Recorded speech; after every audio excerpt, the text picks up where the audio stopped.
మీరు దేనిలో అయినా గెలిచినప్పుడు పొంగిపోవడం, ఓడిపోయినప్పుడు కుంగిపోవడం వంటివి చేయరాదు. ఎందుకంటే విజయం అనేది అంతం కాదు, ఓటమి అనేది చివరి మెట్టు కాదు. స్వామి వివేకానంద.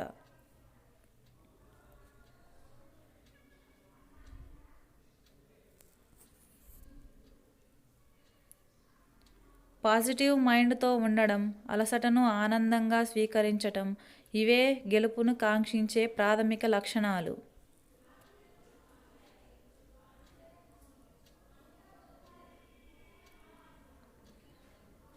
నాయకుడిగా ఉన్నప్పుడు సేవకుడిలా మారండి.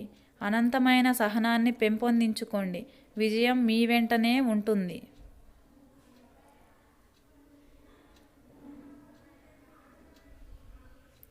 మనిషి శరీరాన్ని ధరించినప్పుడు సాక్షాత్తు భగవంతుడైనా సరే బాధలను అనుభవించి తీరవలసిందే.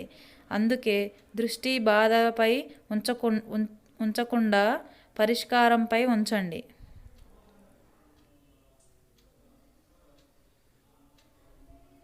భారతీయులే భారతదేశ చరిత్రను రచించాలి. కనుమరుగైన కప్పబడి ఉన్న మన ప్రాచీన నిధులను వెలికి తీసుకువచ్చే ప్రయత్నంలో దిగండి.